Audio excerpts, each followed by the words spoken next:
इस वक्त मुत्तहिदा अरब अमारात में 7, पाकिस्तान में 8, भारत में 8:30, बांग्लादेश में 9 और यहाँ लंदन की घड़ियों में सह पहर के 4 बजा चाहते हैं। पेश खिदमत है हालात हाजिरा का प्रोग्राम सैरबीन।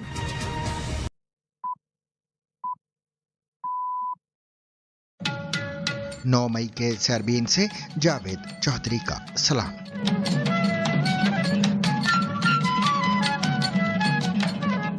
अमरीकी सदर डोनाल्ड ट्रंप का कहना है कि ईरान के साथ तनाज़े के खात्मे के लिए दी गई अमरीकी तजवीज़ पर तेहरान का जवाब आज मुतवक्के है। सदर ट्रंप के मुताबिक अगर ईरान के साथ मुआहिदा तय ना पा सका तो प्रोजेक्ट फ्रीडम प्लस शुरू किया जा सकता है। सदर ट्रंप का रूस और यूक्रेन के दरमियान 3 रोज़ा जंग बंदी का भी ऐलान।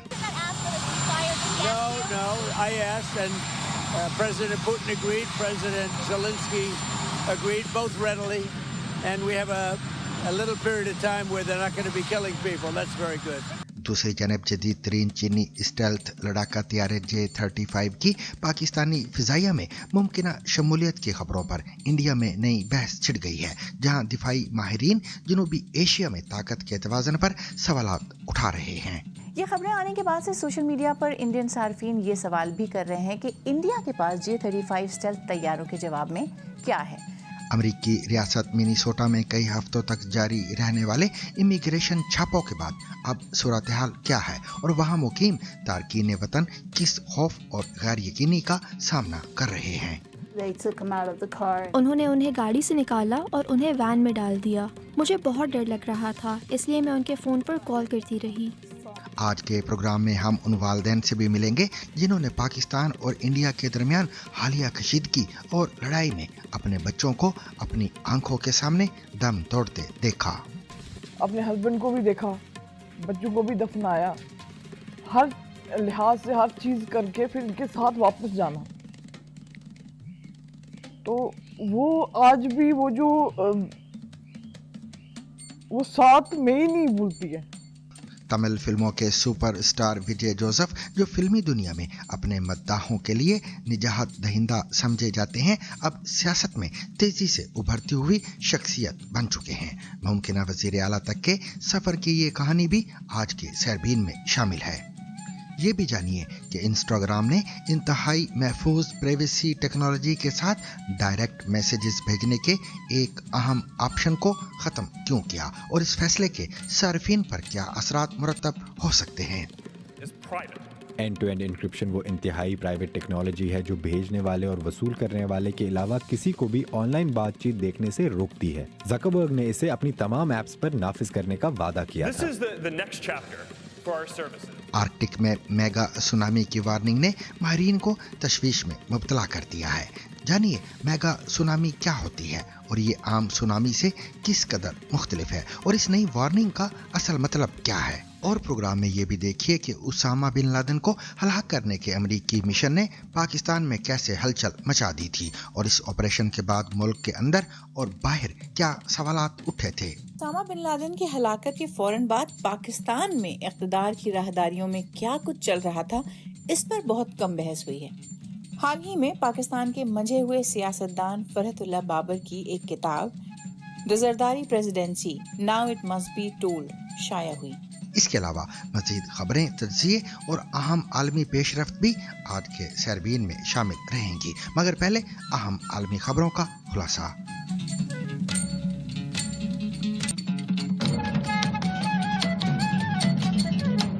नौ मई की आलमी सूरत हाल में ईरान, अमरीका, रूस और यूक्रेन से मुतल्लिक कई अहम पेश रफ्तें सामने आई हैं। अमरीकी सदर डोनाल्ड ट्रंप ने ईरान के हवाले से सख्त मौक़िफ़ इख्तियार करते हुए खबरदार किया है कि अगर तेहरान के साथ मामलात तय ना पाए तो अमरीका प्रोजेक्ट फ्रीडम प्लस शुरू कर सकता है। जुमे के रोज़ व्हाइट हाउस में मीडिया से गुफ्तगू करते हुए सदर ट्रंप ने कहा कि अमरीका ईरान के साथ तनाज़े के हल के लिए सिफारती कोशिशें जारी रखे हुए है। ताहम अगर मुज़ाकरात नाकाम हुए तो वाशिंगटन मुख्तलिफ तरीक़ाकार इख्तियार करेगा। उनका कहना था कि पाकिस्तान समेत बाज़ ममालिक की दरख्वास्त पर प्रोजेक्ट फ्रीडम को आरजी तौर पर मुअत्तल किया गया था, लेकिन अगर पेशरफ्त ना हुई तो अब की बार कार्रवाई पहले से ज़्यादा वसी होगी।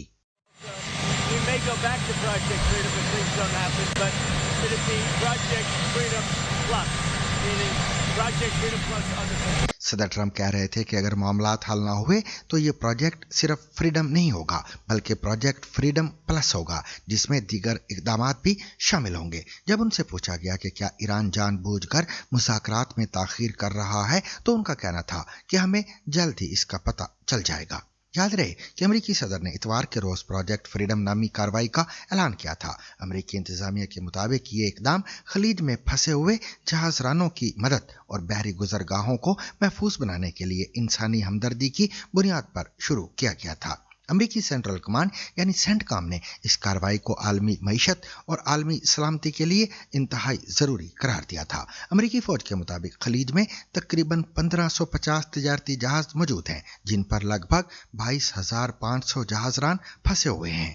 दूसरी जानब ईरान ने अमेरिका पर जंगबंदी की खिलाफवर्जी का इल्ज़ाम आयद किया है। ईरान के मरकजी मुज़ाकरातकार और पार्लियामेंट के स्पीकर मोहम्मद बाकिर कालिबाफ ने मंगल के रोज़ कहा कि वाशिंगटन कशीदगी कम करने की बजाय दबाव बढ़ा रहा है। ताहम इसी रोज बाद में सदर ट्रंप ने ऐलान किया था कि प्रोजेक्ट फ्रीडम को कलील मुद्दत के लिए मुअत्तल किया जा रहा है। उनके मुताबिक ये फैसला ईरान के साथ मुमकिन मुआहदे की जानिब बड़ी पेशरफ्त और पाकिस्तान समेत मुख्तलिफ ममालिक की सिफारती कोशिशों के बाद किया गया। अमेरिकी सदर ने यह भी कहा है कि अमेरिका की जानिब से ईरान को भेजी गई तजावीज़ पर तेहरान का जवाब आज मुतवक्किल है। व्हाइट हाउस में सहाफ़ियों से गुफ्तगू करते हुए उन्होंने कहा कि उम्मीद है कि ईरान की जानिब से ऐसा रद्द-ए-अमल आएगा जो संजीदा मुज़ाकरात की राह हमवार कर सके। इससे कबल अमेरिकी वज़ीर ख़ारिजा मार्को रूबियो ने इटली में सहाफ़ियों से गुफ्तगू करते हुए कहा था कि अमेरिका ईरान के जवाब का इंतज़ार कर रहा है और देखना होगा कि आया तेहरान मुज़ाकरात को आगे बढ़ाने में संजीदा है या नहीं। दूसरी जानब अमेरिकी सदर डोनाल्ड ट्रंप ने रूस और यूक्रेन के दरमियान 3 रोज़ा जंगबंदी का भी ऐलान किया है। उनके मुताबिक ये जंगबंदी 9 मई से 11 मई तक जारी रहेगी और इसका मकसद दूसरी आलमी जंग के खात्मे की यादगार तकरीबात के दौरान कशीदगी में कमी लाना है। सदर ट्रंप ने कहा कि इस आर्जी जंगबंदी के दौरान हर किस्म की फौजी कार्रवाई मुअत्तल रहेगी जबकि रूस और यूक्रेन 1,000 जंगी कैदियों का तबादला भी करेंगे। No, I asked and President Putin agreed, President Zelensky agreed, both readily, and we have a little period of time where they're not going to be killing people. That's very good.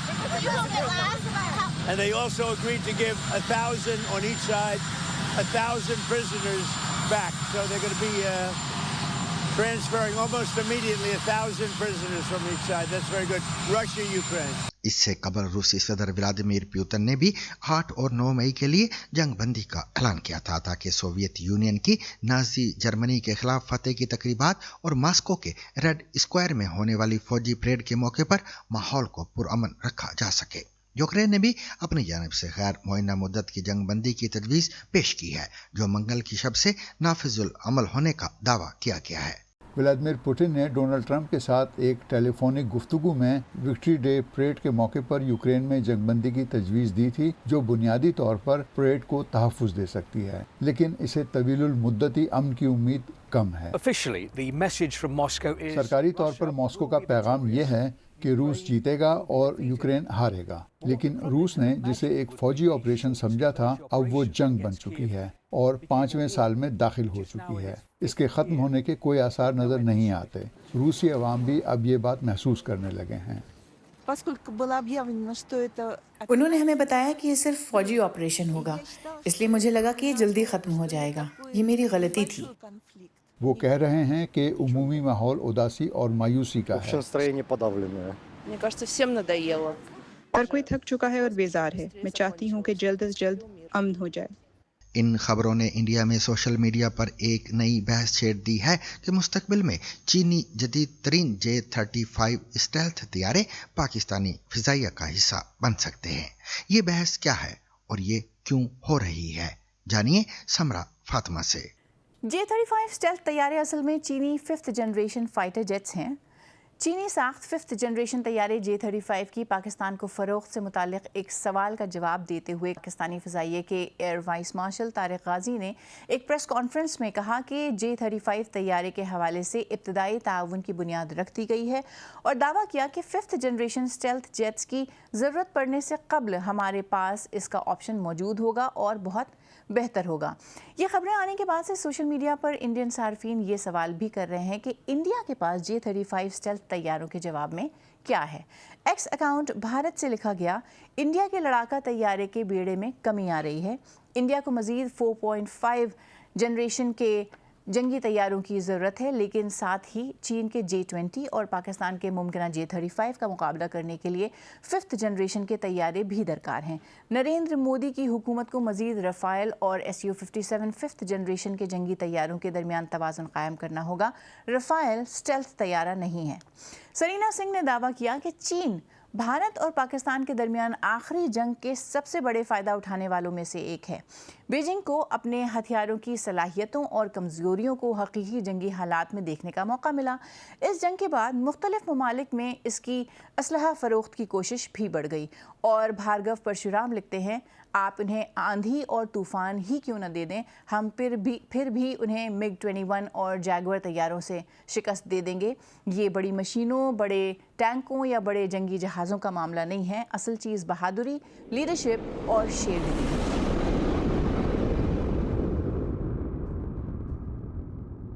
اور اب ایک نظر ڈالتے ہیں دنیا کی باقی خبروں پر۔ انڈونیشیا میں پولیس کا کہنا ہے کہ آتش فشاں پھٹنے سے 3 ہائیکرز ہلاک ہو گئے ہیں، جن میں سے 2 کا تعلق سنگاپور اور 1 کا انڈونیشیا سے تھا۔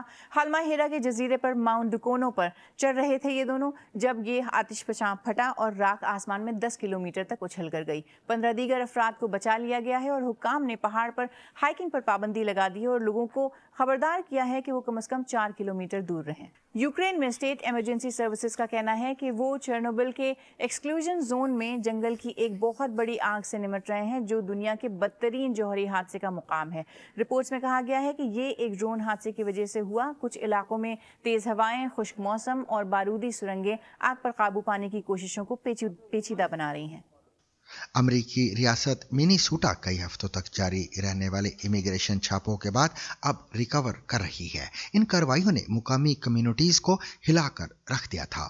ان کے سبب احتجاج ہوئے، اسکول بند کرنے پڑے اور تارکین وطن خاندانوں میں شدید خوف پھیل گیا۔ امریکی immigration and customs enforcement agency یعنی آئس کا کہنا ہے کہ اس کریک ڈاؤن کے نتیجے میں تقریباً 11,000 گرفتاریاں ہوئیں اور اس دوران 2 امریکی شہری ہلاک بھی ہوئے۔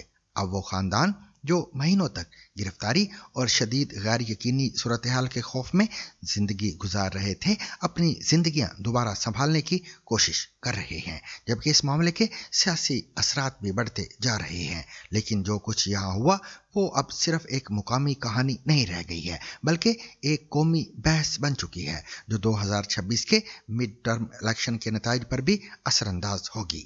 دیکھیے بشرا محمد کی یہ رپورٹ جسے پیش کر رہی ہیں ختیجہ عارف۔ منیاپولیس کے اس خاموش فلیٹ میں نادیہ اپنی شادی کے دن کو یاد کر رہی ہیں۔ ان کے خاوند حدرانیکا جو ایک سینیگالی امیگرینٹ تھے، انہیں آئس نے 4 ماہ پہلے حراست میں لیا تھا۔ انہوں نے انہیں گاڑی سے نکالا اور انہیں وین میں ڈال دیا۔ مجھے بہت ڈر لگ رہا تھا، اس لیے میں ان کے فون پر کال کرتی رہی۔ نادیہ نے کہا کہ ان کے خاوند ایک دہائی سے سبسٹیٹیوٹ ٹیچر تھے اور وہ قانونی تاخیر میں پھنسے ہوئے تھے، جس کی وجہ سے وہ بغیر اسٹیٹس کے رہ گئے۔ BBC کو دیے گئے ایک بیان میں department of homeland security نے کہا ہے کہ USCIS کے ساتھ درخواست جمع کرنے سے غیر ملکی امیگریشن انفورسمنٹ سے نہیں بچ سکتے۔ تمام غیر قانونی تارکین وطن کو پورا موقع دیا جاتا ہے اور ان کے دلائل سنے جاتے ہیں۔ 2025 کے آخر میں صدر ڈونلڈ ٹرمپ نے مبینہ فراڈ پر ایک بہت بڑا امیگریشن کریک ڈاؤن شروع کیا اور منیسوٹا میں ہزاروں آئس کے ایجنٹس بھیج دیے۔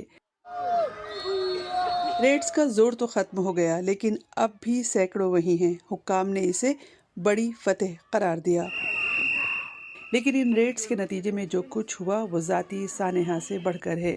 اس نے ڈیموکریٹس کو اکٹھا کر دیا۔ are doing what Minnesotans do best. We are showing up. मैंने मिनेसोटा में डेमोक्रेट्स के एक कन्वेंशन में शिरकत की जहां उम्मीदवार नामजद किए जा रहे थे। We are living through some dark times. इनमें से एक इल्हान उमर भी हैं जो कई बार सदर ट्रंप के सोमाली इमिग्रेंट्स पर रिमार्क के निशाने पर होती हैं। Whether you are exposed to the immigration system. बेशक आपका इमिग्रेशन सिस्टम से सामना हो या नहीं, आपको खौफ होता है कि कोई आपको रोक लेगा। डर होता है कि आपके वालिदैन को कोई रोक लेगा। मुझे मालूम है कि तिब्बी मराकज़ मुतासिर हुए हैं और हस्पतालों और तिब्बी मराकज़ में भी आइस मौजूद है। ICE at hospitals and healthcare centers. जैसे जैसे इमिग्रेशन पर बहस बढ़ रही है, इससे रिपब्लिकन में भी दरार पड़ रही है।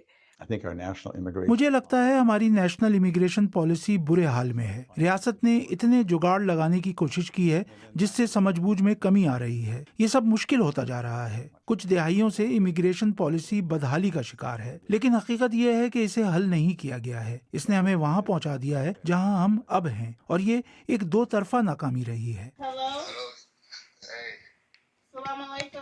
एक व्हाट्सएप कॉल पर नादिया ट्रांसलेटर के जरिए सेनेगल के शहर दक्कर में अपनी सास को बता रही हैं कि उनका बेटा हिरासती मरकज में किस हाल में है। मेरी हदराने से अभी बात हुई है, वो अच्छे हालात में है। जब मुझे कुछ पता चलेगा मैं आपको बताऊंगी। लेकिन उनके अल्फाज के पीछे गैर यकीनी है। कभी कभार मैं रात के बीच में उठती थी और वो बिस्तर में नहीं होते थे। वो यहाँ नमाज पढ़ रहे होते थे। उनके घर ये छोटा सा हिस्सा उनकी याद और जिंदगी में खलल की निशानी है। सोशल मीडिया प्लेटफॉर्म इंस्टाग्राम आज इंतहाई महफूज प्राइवेसी टेक्नोलॉजी के साथ डायरेक्ट मैसेजेस भेजने का ऑप्शन खत्म कर रहा है। मार्क जकरबर्ग ने 2019 में वादा किया था कि वो अपनी ऐप्स में एंड टू एंड इनक्रप्शन नाफिज करने से उनके प्लेटफॉर्म्स को महफूज और सिक्योर बनाएंगे, लेकिन गुज़िश्ता माह कंपनी ने इस वादे से पीछे हटते हुए यू टर्न लिया, जिसे कानून नाफिज करने वाले इदारे तो पसंद कर रहे हैं, जबकि प्राइवेसी के हामियों ने इस पर तनकीद की है। देखिए हमारे साइबर कॉरेस्पॉन्डेंट जोटाइडी की रिपोर्ट, जिसे पेश कर रहे हैं समीत ककरो। 2019 में मेटा, जो उस वक्त फेसबुक था, के सीईओ मार्क जकरबर्ग ने एक बड़ा अहद किया था। एंड टू एंड इंक्रिप्शन वो इंतहाई प्राइवेट टेक्नोलॉजी है जो भेजने वाले और वसूल करने वाले के अलावा किसी को भी ऑनलाइन बातचीत देखने से रोकती है। जकरबर्ग ने इसे अपनी तमाम ऐप्स पर नाफिज करने का वादा किया था।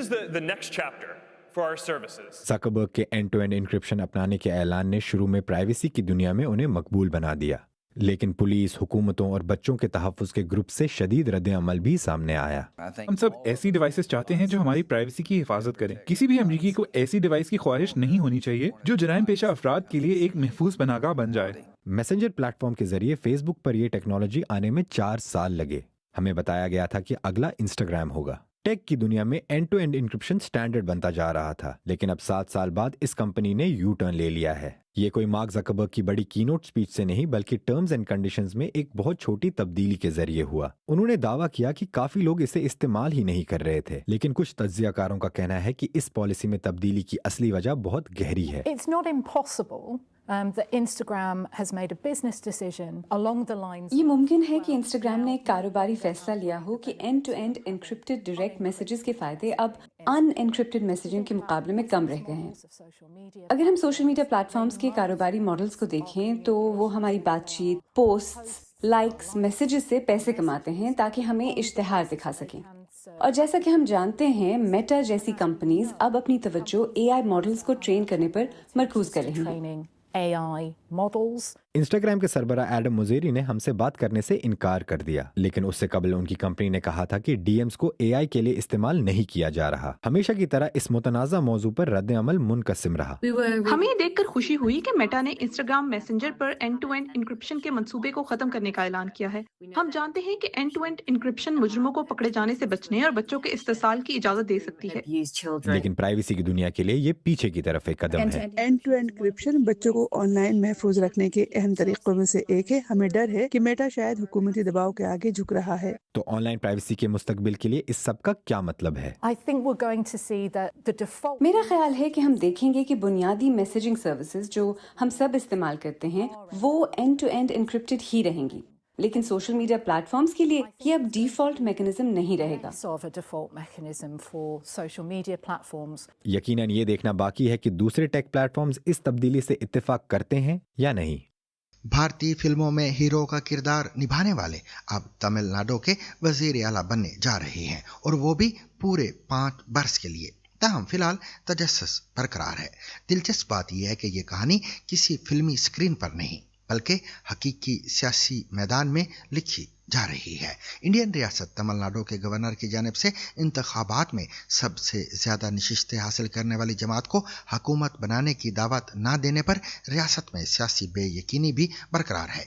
फिल्मी अदाकार से सियासतदान बनने वाले विजय जोसेफ की सियासी जमात TVK ने असेंबली इंतखाबात में 234 में से 108 नशिस्तें हासिल की थी। यूं वो अक्सरियती पार्टी बनने से सिर्फ 10 नशिस्तें पीछे रह गए थे। इंडिया की बड़ी हिज़्ब इख्तिलाफ कांग्रेस ने, जिसके पास 5 नशिस्तें हैं, नताइज के चंद ही घंटों के अंदर TVK की हिमायत का ऐलान कर दिया था। ताहम रियासती गवर्नर राजेंद्र नाथ ने इसरार किया कि TVK हुकूमत बनाने के लिए दरकार 118 अरकान असेंबली की हिमायत का सबूत पेश करे। विजय ने रियासती गवर्नर से मुलाकात करके अगली हुकूमत बनाने का दावा पेश किया है। जुमे की दोपहर 3 छोटी जमातों यानी CPI, CPIM और VCK ने भी TVK की हिमायत का ऐलान कर दिया था। इन तीनों जमातों के पास 2 नशिस्तें हैं। जुमे को विजय जोसेफ ने एक बार फिर गवर्नर से मुलाकात की, जो 3 रोज में होने वाली तीसरी मुलाकात है। सियासी मंजरनामे पर उनके शानदार अरूज का मुवाजना MG रामा से किया जा रहा है, जिन्होंने अपनी जमात बनाकर 1977 में वजीर आला का ओहदा संभाला था। विजय को तमिलनाडु के नौजवानों और खवातीन में बेपनाह मकबूलियत हासिल है और उनकी जीत से उनके मद्दा खुशी से निहाल है। उनकी जमात के कायदीन और इत्तेहादियों ने गवर्नर की जानिब से विजय को हुकूमत बनाने की दावत न देने पर तनकीद की थी। अदाकार ने बुध के रोज पहली बार गवर्नर से मुलाकात करके अगली हुकूमत बनाने का दावा भी किया था। जुमेरात को उन्होंने दोबारा मुलाकात की। चंद घंटों बाद गवर्नर के दफ्तर से एक प्रेस रिलीज जारी की गई, जिसमें वजाहत की गई कि कानून साज असेंबली में हुकूमत बनाने के लिए दरकार अक्सरियती हिमायत साबित नहीं हो सकी। तज्जियाकारों का कहना है कि गवर्नर की तरजीह एक मुस्तहकम हुकूमत की तश्कील को यकीनी बनाना है, जो असेंबली में अपनी अक्सरियत साबित कर सके। इंडिया की जनूबी रियासत तमिलनाडु की एक तवील सियासी रिवायत है और यहाँ सिनेमा और सियासत का चोली दामन का साथ रहा है और फिल्मी शख्सियत अपनी मकबूलियत का सियासी मैदान में भी भरपूर फायदा उठाती रही हैं। MG रामचंद्र, जयललिता, रजनीकांत, कमल हसन, खुशबू और विजयकांत जैसे अदाकार फिल्मों में अपने जौहर दिखाने के बाद सियासी मैदान में भी कामयाबियां समेटते रहे हैं। जयललिता सन 1991 से 2016 के दौरान मुख्तलिफ मौके पर 14 वर्ष से ज्यादा अरसे तक रियासत की वजीर आला रही। अब विजय जोसेफ भी इस फहरिस्त में शामिल होने के लिए तैयार हैं। इंडिया की जनूबी रियासत तमिलनाडु असेंबली इंतखाबात के नताइज ने जहां सबको हैरान कर दिया है, वहीं विजय के अपने ड्राइवर के बेटे को अपनी पार्टी का टिकट देना और उनका कामयाब हो भी जाना बहस का मौजू बना हुआ है। स्टेज पर तमिल सिनेमा के सुपरस्टार विजय से गले मिलने वाला ये शख्स 30 साला आर सुब्रनाथन है, जो विजय के ड्राइवर राजेंद्रन के बेटे हैं। उन्हें विजय ने चेन्नई के एक असेंबली हलके से अपनी पार्टी का उम्मीदवार बनाया था। सुब्रनाथन ने यह इलेक्शन 27,000 वोटों से जीत लिया। अदाकार विजय की जमात TVK ने अपने पहले ही इंतखाब में तमिलनाडु की सियासत में दहाइयों से गालिब DMK और AIADMK को पीछे छोड़ दिया। जब विजय ने आर सुब्रमण्यनाथन को टिकट देने का ऐलान किया तो वो बहुत जज्बाती हो गए। विजय के इस फैसले ने सुब्रमण्यनाथन को अचानक खबरों की सुर्खियों में ला खड़ा किया। सोशल मीडिया पर भी लोगों ने विजय के इस फैसले को खूब सराहा। सुब्रमण्यनाथन का खानदान अरसे से विजय से वाबस्ता है। कहा जाता है कि विजय की पहली फिल्म से ही दोनों का साथ कायम है। सुब्रमण्यनाथन ने 2021 में मैकेनिकल इंजीनियरिंग में B.Tech मुकम्मल की। उनके इंतखाबी हल्फनामे के मुताबिक उनके कुल असासों की मालियत तकरीबन 27 लाख रुपए है। तमिलनाडु के शहर वरवगुम्बाकुम में परवरिश पाने वाले सुब्रमण्यनाथन के लिए सियासत में शामिल होना पहले से तय नहीं था। एक इंटरव्यू में उन्होंने बताया कि उनके वालिद चाहते थे कि वो इंजीनियर बने।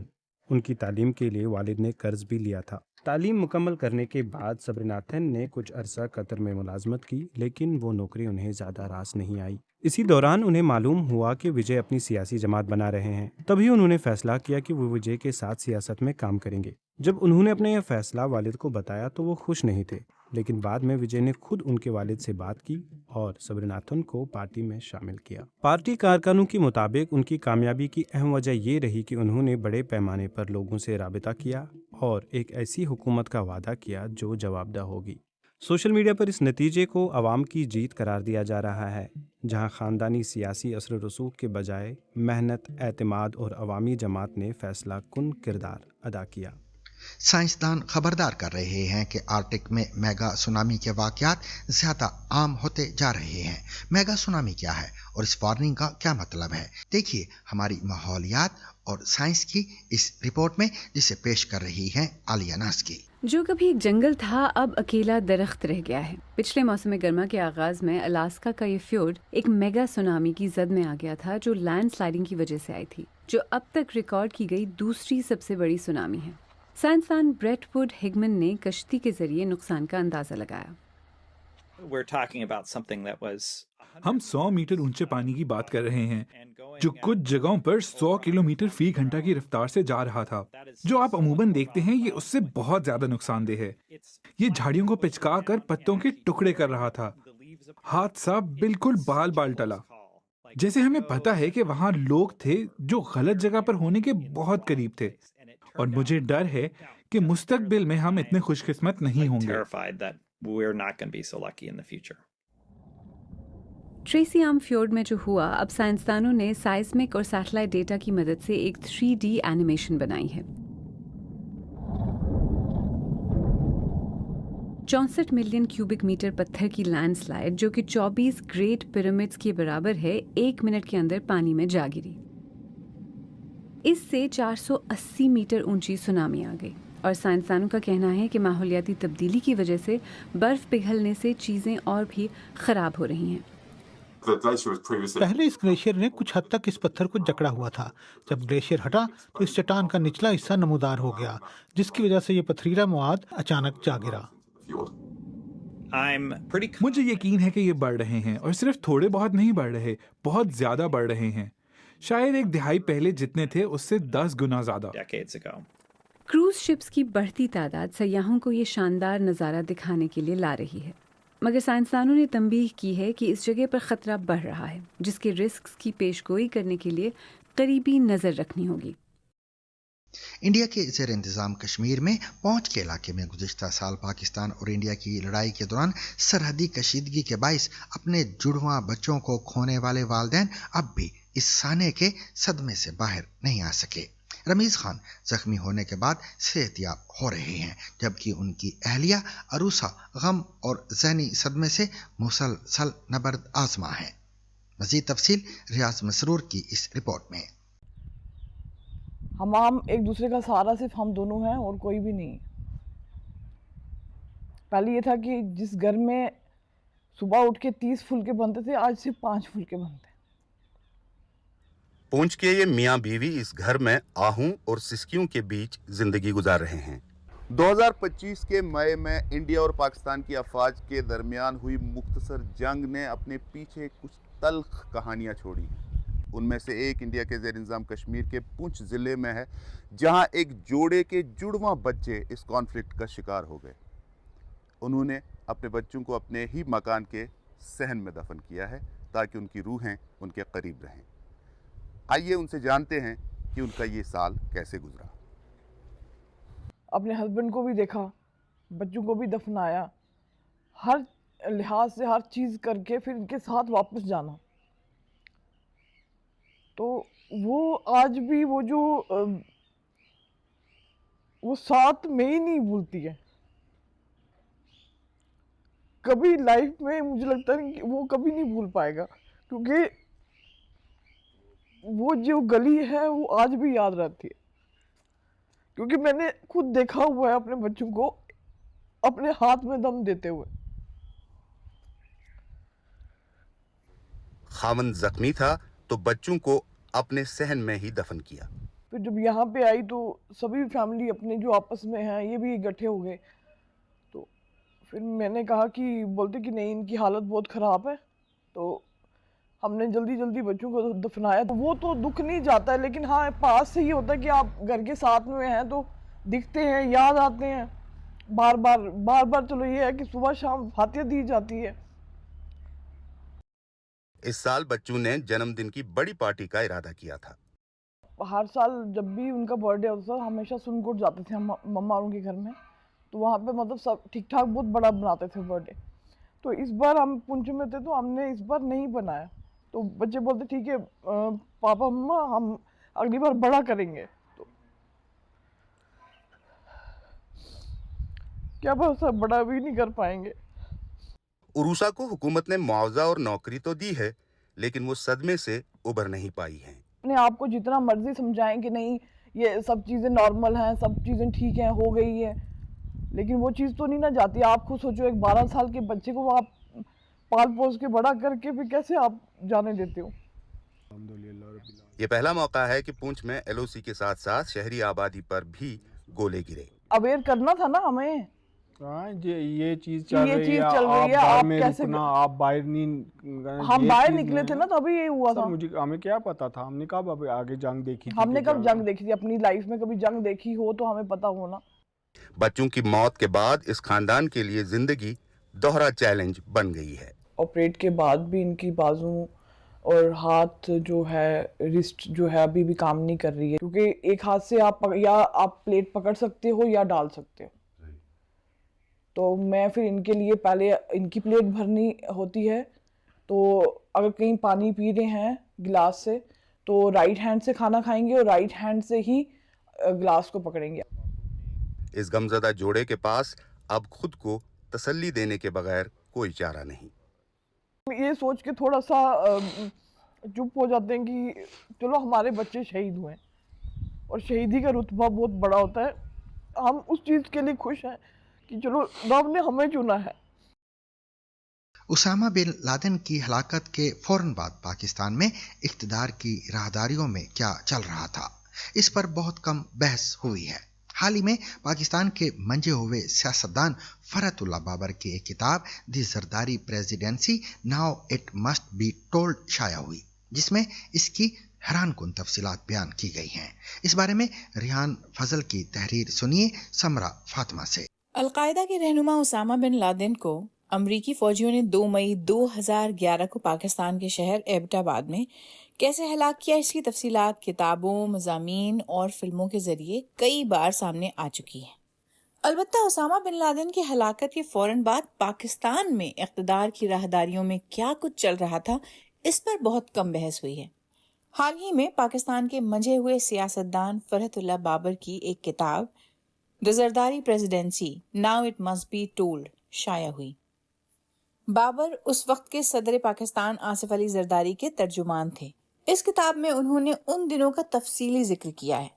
تو آج بی بی سی ریڈز میں سمرا فاطمہ پیش کرنے جا رہی ہوں ریحان فضل کی یہ تحریر جو اسی بارے میں ہے. کتاب کے مطابق 2 مئی 2011 کی صبح 6:30 بجے صدر زرداری کے اے ڈی سی نے فرحت اللہ بابر کو فون کیا اور انہیں ایک اہم ملاقات کے لیے فوری طور پر ایوان صدر پہنچنے کو کہا. فرحت اللہ بابر لکھتے ہیں کہ صدر عام طور پر دوپہر کو دفتر پہنچتے تھے. یہ قدر عجیب تھا کہ مجھے اتنی صبح فون کیا گیا. مجھے احساس ہوا کہ کچھ گڑبڑ ہے، لیکن مجھے اندازہ نہیں ہو پایا کہ گڑبڑ ہے کیا اور کہاں ہو سکتی ہے. تو میں نے وزیر خارجہ ہنا ربانی کھر اور سیکرٹری خارجہ سلمان بشیر سے رابطہ کرنے کی کوشش کی، لیکن میں ناکام رہا. اور اسی دوران بابر کو ان کے موبائل پر کراچی سے صحافی مظہر عباس کی کال موصول ہوئی. فرحت اللہ بابر لکھتے ہیں کہ مظہر عباس نے فون پر کہا، بابر صاحب، میرے خیال میں امریکیوں کو پتہ چلا ہے کہ اسامہ ایبٹ آباد میں چھپا ہوا ہے. یہ الفاظ سنتے ہی مجھے پہلی بار احساس ہوا کہ یہ میٹنگ اتنی صبح کیوں بلائی گئی تھی. اس کے بعد فرحت اللہ بابر کو معلوم ہوا کہ صدر کے اے ڈی سی اسکواڈرن لیڈر جلال ایوان صدر سے واپسی کے بعد سے جاگ رہے تھے. انہیں صبح 2:30 بجے معلوم ہوا تھا کہ ایبٹ آباد کے قریب ایک ہیلی کاپٹر گر کر تباہ ہو گیا ہے. پاکستانی فضائیہ کے پائلٹ کے طور پر چند سوالات انہیں حیران کر رہے تھے. پہلا یہ کہ ایبٹ آباد جیسے پہاڑی علاقے میں اتنی رات گئے ہیلی کاپٹر کیوں اڑ رہا تھا، اور دوسرا فضائیہ کے رکن کے طور پر وہ جانتے تھے کہ پاکستانی پائلٹس کو رات کے وقت ہیلی کاپٹر اڑانے سے منع کیا گیا ہے. اسکواڈرن لیڈر جلال نے خود سے سوال کیا کہ اگر یہ پاکستانی ہیلی کاپٹر نہیں تھا تو کس کا ہیلی کاپٹر تھا؟ وہ پریشان ہو کر واپس اپنے دفتر چلے گئے۔ صبح کے 3 بج رہے تھے۔ انہوں نے پاکستانی فضائیے میں اپنے رابطوں کو فون کرنا شروع کیا۔ وہ صدر کے عملے میں پہلے شخص تھے جس کے علم میں یہ بات آئی کہ واقعہ کس قدر سنگین نوعیت کا تھا، لیکن اس کے باوجود انہوں نے صدر زرداری کے سامنے اپنے اس اندیشے کا ذکر نہیں کیا۔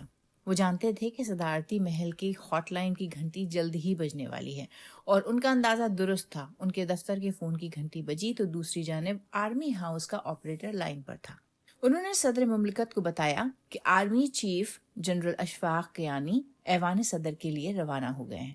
آرمی چیف نے اس سے قبل صدر زرداری سے ہاٹ لائن پر براہ راست بات کی تھی۔ فرحت اللہ بابر لکھتے ہیں کہ جب میں صبح 7 بجے ایوان صدر پہنچا تو صدر کے عملے میں سے ان کے ADC جلال کے علاوہ کوئی بھی وہاں موجود نہیں تھا۔ گارڈز اور معاونین کی سرگوشیوں سے مجھے احساس ہوا کہ کچھ غیر معمولی بات ہے۔ تب مجھے معلوم ہوا کہ امریکی صدر اوباما نے صدر آصف زرداری سے فون پر بات کی ہے۔ اس فون کال کے بارے میں صدر اوباما نے اپنی سوانح عمری اے پرومسڈ لینڈ میں لکھا ہے کہ میرے لیے سب سے مشکل کام پاکستان کے صدر آصف علی زرداری کو فون کرنا تھا۔ میں جانتا تھا کہ پاکستانی فضائی حدود کی خلاف ورزی پر انہیں اپنے ملک میں کافی تنقید کا سامنا کرنا پڑے گا، لیکن جب میں نے انہیں فون کر کے اعتماد میں لیا تو انہوں نے مجھے مبارکباد دی اور اپنی حمایت کی پیشکش کی۔ انہوں نے کہا کہ نتیجہ کچھ بھی ہو اچھی خبر ہے، اور وہ یہ یاد کر کے قدرے جذباتی ہو گئے تھے کہ ان کی اہلیہ بے نظیر بھٹو کو القاعدہ سے تعلق رکھنے والے انتہا پسندوں نے قتل کر دیا تھا۔ صدر زرداری کو اوباما کے فون سے پہلے امریکی مسلح افواج کے سربراہ ایڈمرل مائک مولن پاکستان کے اس وقت کے آرمی چیف جنرل کیانی کو صبح 3 بجے فون کر چکے تھے۔ انہوں نے آرمی چیف جنرل کیانی کو بتایا کہ امریکہ نے اسامہ بن لادن پر حملہ کیا۔ اس کے فوراً بعد ایبٹ آباد میں ISI کے ایک کرنل نے اپنے باس جنرل باشا کو فون کیا اور خبر کی تصدیق کی۔ CIA کے سابق سربراہ لیون پنیٹا اپنی سوانح عمری یونیفارم فائٹس میں لکھتے ہیں کہ خبر سنتے ہی جنرل کیانی کا پہلا جملہ یہ تھا کہ یہ اچھا ہوا کہ آپ نے اسے گرفتار کر لیا، جس پر مائک مولن نے کہا کہ اسامہ بن لادن مر چکا ہے۔ کتاب کے مطابق یہ سن کر اور یہ جان کر کہ اسامہ بن لادن ایبٹ آباد کے اس گھر میں پچھلے 5 سال سے رہ رہے تھے، جنرل کیانی گھبرا گئے۔ خیبر پختونخوا کے انسپکٹر جنرل آف پولیس سے کہا گیا کہ وہ خود کو اس معاملے سے دور رکھیں کیونکہ ISI پورے معاملے پر نظر رکھے ہوئے ہے۔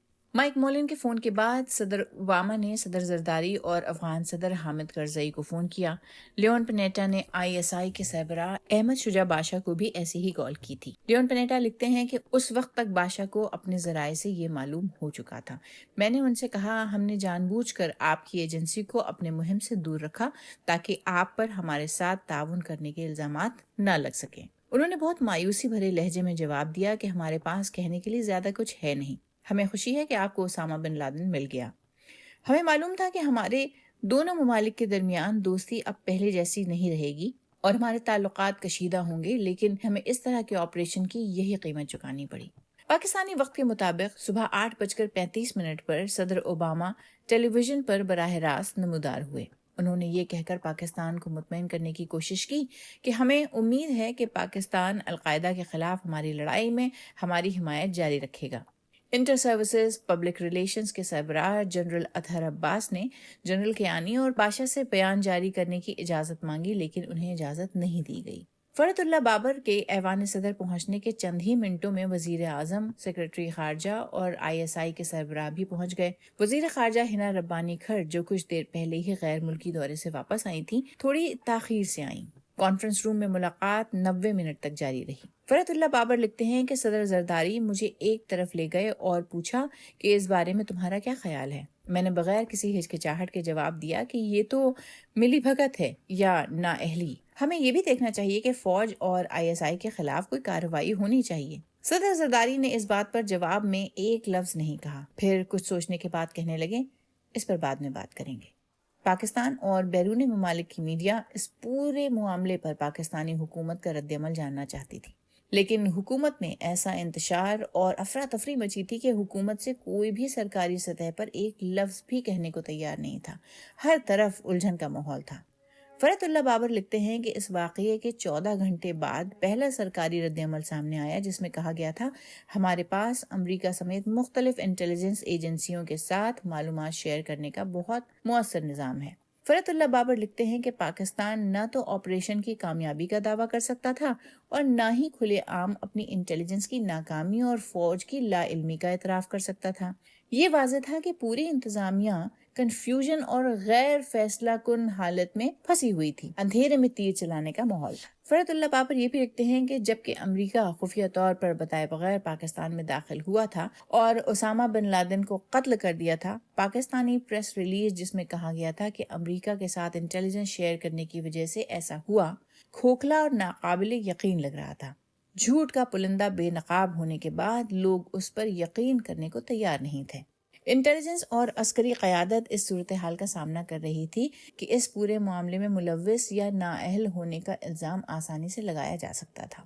کچھ ریٹائرڈ جنرلز نے بعد میں یہ دعویٰ کر کے معاملے کو نیا موڑ دینے کی کوشش کی کہ پاکستانی فوج کی اعلیٰ قیادت کو اس آپریشن کا پہلے سے علم تھا اور وہ پاکستانی فوج کی تذلیل قبول کرنے کو تیار نہیں تھے۔ انہوں نے یہاں تک دعوے کیے کہ فوج کی اعلیٰ قیادت نے اس آپریشن میں امریکہ کے ساتھ تعاون کیا، لیکن اس پر یقین کرنے والے بہت کم لوگ تھے۔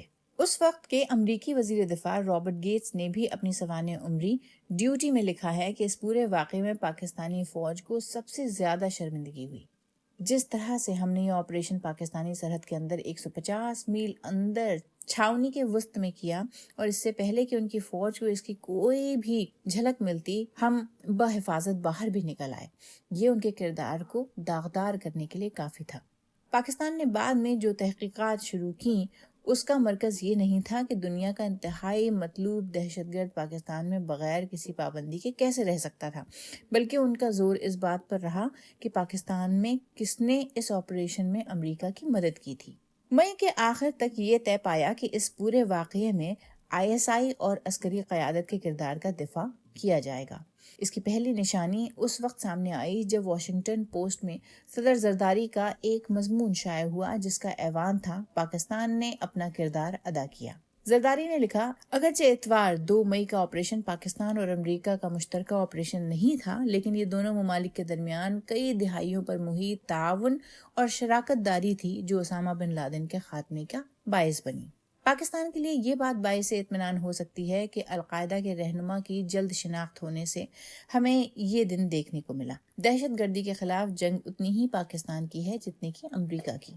فرت اللہ بابر کا خیال ہے کہ یہ مضمون غیر ضروری تھا۔ وہ لکھتے ہیں کہ اس مضمون کے مصنف کے لیے یہ مناسب نہیں کہ وہ اطمینان کا اظہار کرے اور اس کی اجازت کے بغیر پاکستانی سرزمین پر فوجی آپریشن کا کریڈٹ لے۔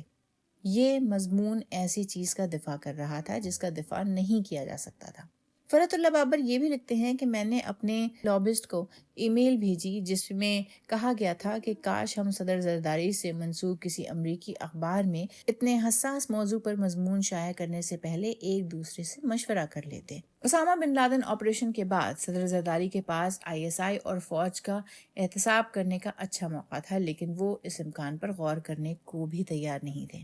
واشنگٹن پوسٹ میں زرداری کے مضمون میں ملکی انٹیلیجنس ایجنسیوں کے احتساب پر ایک لفظ بھی نہیں کہا گیا تھا جو قابل غور ہے۔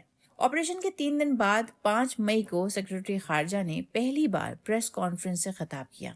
انہوں نے کہا کہ پورے واقعے کا جائزہ لیا جائے گا لیکن کوئی تحقیقات نہیں ہوگی۔ نہ صرف تحقیقات کے امکان کو رد کیا گیا بلکہ انٹیلیجنس ایجنسیوں کی ناکامی کو یہ کہہ کر چھپانے کی کوشش کی گئی کہ ایسی ناکامی کوئی غیر معمولی بات نہیں۔ CIA کے سربراہ لیون پنیٹا نے 3 مئی کو ٹائم میگزین کو انٹرویو دیتے ہوئے کہا کہ امریکہ نے جان بوجھ کر پاکستان کو بن لادن کے ٹھکانے کے بارے میں مطلع نہیں کیا کیونکہ اسے پاکستان پر بھروسہ نہیں تھا۔ ماضی کے تجربے سے پتہ چلتا ہے کہ جب بھی اسلام آباد کو کسی دہشت گرد کے بارے میں پیشگی اطلاعات دی گئیں اس نے اسے الرٹ کر دیا۔ جنرل کیانی کو پنیٹا کی بے تکلفی پسند نہیں آئی۔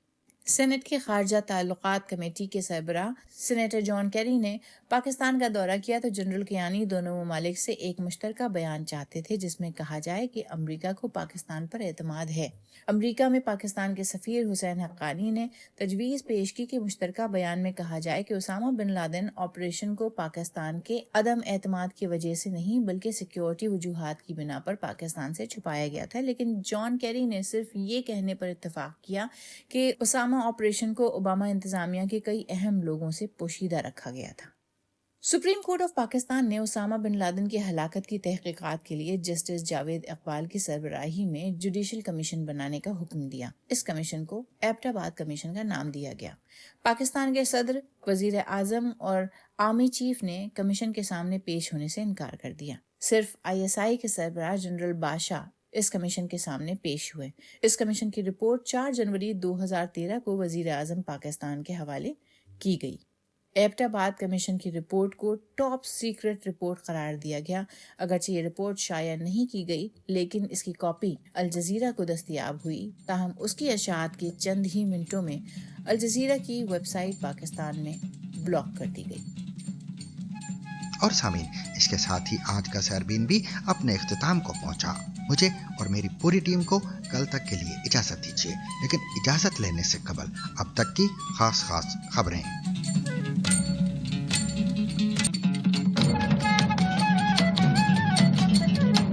अमेरिका और इसराइल की जानिब से 28 फरवरी को ईरान पर किए गए हमले के बाद से पहली मर्तबा ईरानी पार्लियामेंट का इजलास इतवार को तलब कर लिया गया है। ईरान के सरकारी खबर रसा इदारे इरना के मुताबिक ईरानी पार्लियामेंट के तर्जुमान ने ऐलान किया कि जंग के बाद पहली बार कौंसल अपना पहला इजलास वीडियो कॉन्फ्रेंस के जरिए मुनक्कद करेगी। बहरीन की वजारत दाखिला ने दावा किया कि उसने पासदाराना इनकलाब से मुंसलिक 41 अफराद को गिरफ्तार कर लिया है। बहरीन की सरकारी खबर रसा एजेंसी ने वजारत दाखिला के हवाले से बताया कि ये गिरफ्तारियां उस वक्त अमल में आईं जब सिक्योरिटी एहलकारों ने पासदाराना इनकलाब से मुंसलिक एक ग्रुप का पर्दा फाश किया। ईरान की फुटबॉल फेडरेशन ने ऐलान किया कि ईरानी टीम आइंदा माह शुरू होने वाले वर्ल्ड कप में लाजमी शिरकत करेगी। ताहम मेज़बान मुल्क को हमारे खदशात को मद्देनजर रखना चाहिए। ईरानी खबर रसा इदारा इरना के मुताबिक फेडरेशन ने जोर दिया कि ईरान की शिरकत यकीनी है और कोई बैरूनी दबाव इसे रोक नहीं सकता, जबकि मेज़बान मुल्क अमेरिका और मैक्सिको को ईरानी खदशात को मद्देनजर रखने की जरूरत पर जोर दिया गया है।